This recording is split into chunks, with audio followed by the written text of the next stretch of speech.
वो उनसे मेरा फेसबुक द्वारा जानकारी हुई थी। हम दोनों रिलेशन में धीरे धीरे बात किए, फिर नंबर एक्सचेंज होकर धीरे धीरे रिलेशनशिप में आए। तो जब भी वो पटना आते थे तो मेरे साथ फिज़िकल होते थे। तो मैंने उनको बोला जब ये सब चीज़ है ही तो शादी कर लेते हैं। सबको ये बोल के लौटा दिया जा रहा है कि तुम्हारे पास प्रूफ नहीं है, तुम सेक्सुअल रिलेशन बनाई थी उसका प्रूफ लाओ। सेक्स करते हुए कौन वीडियो बनाता है भाई, कौन फोटो डालता है? तो मैंने उनको बोला कि जब आप प्यार किए थे तब तो आप जात पात नहीं देखे थे, आज आप जात पात भी देख रहे हो तो आपको तो कुछ ना कुछ तो करना पड़ेगा ना, ऐसा थोड़ी होता है। तो उनके भाई प्रमोद प्रेमी ने कहा कि मैं नहीं करने दूंगा शादी, क्योंकि ये नचनिया हैं, गलत गलत गालियाँ दिया उन्होंने मुझे। वो भी भोजपुरी इंडस्ट्री में काम करते हैं, तो नाचने का मतलब लड़कियाँ नाच रही थी तो वो नचनिया, लड़के नाचते हैं तो वो क्या होते हैं? जी हाँ, प्रमोद प्रेमी मुझे 10 जगह से फ़ोन करवा के मुझे धमकी दिलवा रहे हैं कि तुम्हें उठवा लूँगा, तुम्हें गोली मरवा दूंगा।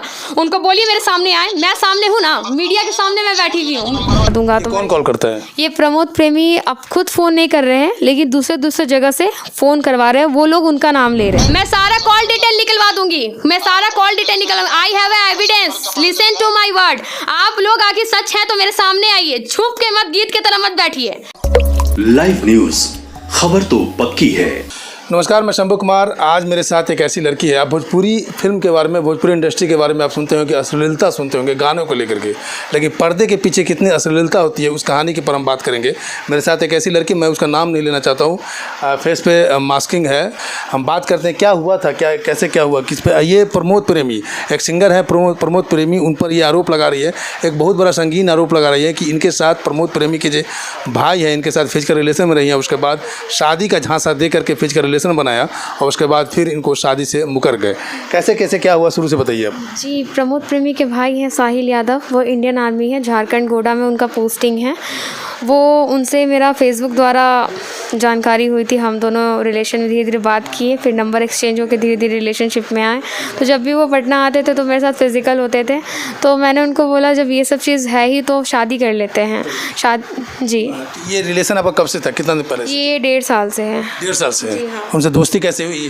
फेसबुक द्वारा हुई थी। जी, फेसबुक 1.5 साल से रिलेशनशिप में थे। तो जब भी वो पटना आते तो मैंने उनको बोला जब ये सब चीज़ होता है तो इससे अच्छा शादी कर लेते, क्योंकि मुझे अच्छा नहीं लगता है ये सब चीज़। तो उन्होंने बोला ठीक है मैं तुमसे शादी करूँगा, मुझे कर्नाटका से आने तो फिर मैं तुमसे शादी करूँगा।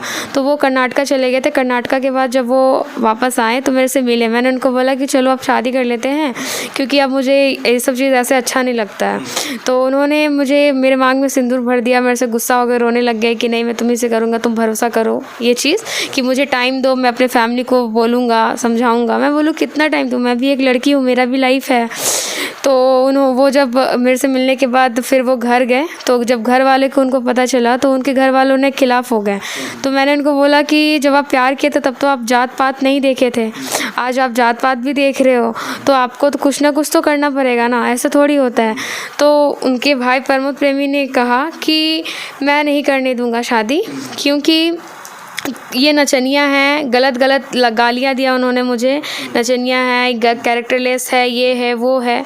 तो ये सब चीज़ मेरे को बोला गया। तो मैं ये बोलना चाहती हूँ कि ये उन्होंने किस आधार पे कहा। वो भी भोजपुरी इंडस्ट्री में काम करते हैं, तो नाचने का मतलब लड़कियाँ नाच रही थी तो वो नचनिया, लड़के नाचते हैं तो वो क्या होते हैं भाई? उनकी जो पत्नी है वो पत्नी क्या नॉन प्रोफेशनल है या प्रोफेशनल है? जी, प्रमोद प्रेमी 2 शादी किए हैं, एक गांव में रहती है और एक उनका जहां नया घर बना है जो वहां से आधे घंटे का रास्ता है, वहां पे उनकी एक वाइफ है, ठीक है। वो भी इस लाइन से ही बिलोंग करती हैं। वो तो शायद शूटिंग लाइन से नहीं, पहले तो वो स्टेज प्रोग्राम से ही बिलोंग करती थी, स्टेज प्रोग्राम वो सब कुछ करते। मैं ये पूछना चाहती हूँ कि वो शादी करने के बाद भी अपनी बीवी को स्टेज पर ले जाते हैं, तो क्या वो सही है? वो नचनिया नहीं और हम नचनिया हैं। हम तो 4 साल पहले करते थे, हम तो 4 साल, अभी मेरा 4 साल हो गया छोड़ा हुआ, अभी हम एजुकेटेड हैं, हम जॉब कर रहे हैं। तो क्या गलत किया मैंने? लड़का तो आपसे शादी करने के लिए तैयार है? जी, लड़का शादी करने के लिए तैयार है, लेकिन अभी उससे मेरा सारा कांटेक्ट तोड़वा दिया गया है। कि कब से? 3-4 दिन से उससे कांटेक्ट मेरा तोड़वा दिया गया है। जी हाँ, तोड़वा दिया गया है। मुझे धमकी भरे कॉल आ रहे हैं कि तुम्हें मरवा दूंगा, तुम्हें उठवा लूँगा, तुम्हारी माँ को मरवा दूंगा। कौन कॉल करता है? ये प्रमोद प्रेमी अब खुद फ़ोन नहीं कर रहे हैं, लेकिन दूसरे जगह जगह से फ़ोन करवा रहे हैं, वो लोग उनका नाम ले रहे हैं। पहले भी प्रमोद पुरी से कॉल पे बात हुआ डायरेक्टली? जी हाँ, हुआ है। मैं 30 तारीख 5वां महीना 2023 में उनके गांव कल्याणपुर गई थी। तो वहाँ पे मैं जब पहुँची, मैंने उनके वहाँ पे अशोक यादव थे, प्रमोद प्रेमी के बड़े भैया। मैंने बोला मुझे श्याम से मिलना है, श्याम से बात कराइए, मुझे उससे ही बात करनी है, क्योंकि ना वो आपसे पूछ के मेरे साथ रिलेशन में आया, ना मैंने आपसे पूछ के उसका रिलेशन बनाया, तो मुझे डायरेक्टली उससे बात करनी है। तो उन्होंने मुझे धक्का मार के कहा कि तुम यहाँ से निकल जाओ, तुम यहाँ क्यों आई है, तुम्हारा कोई कैरेक्टर है, इज्जतदार खानदान। तो क्या ये इज्जतदार खानदान है जो अपनी बीवी को स्टेज पे ले जाके नचवाता है? इज्जतदार खानदान है। और मैं बेइज्जतदार हो गई। तो उन्होंने प्रमोद प्रेमी अशोक यादव के नंबर पे कॉल करते हैं और मुझे गंदी गंदी गालियाँ देते हैं कि तुम ऐसी हो वैसी हो, कैरेक्टरलेस हो, समझ जाइए किस किस टाइप के, जो मैं बोल नहीं सकती हूँ। तो उन्होंने मुझे बोला कि तुम यहाँ से निकल जा, नहीं तो थाना। हम बोले थाना जाएंगे, थाना को बुलाएंगे। तो वो क्या बोलते, मैं थाना को खरीद लूँगा, थाना तो मेरे जेब में रहता है। ये चीज़ उन्होंने कहा। आपने एफआईआर कर चुकी है? जी, मैं एफआईआर ये महिला थाना में मैं कर चुकी हूँ। नोटिस निकला है उनके घर तक, शायद आज नहीं तो कल पहुँच जाएगा नोटिस।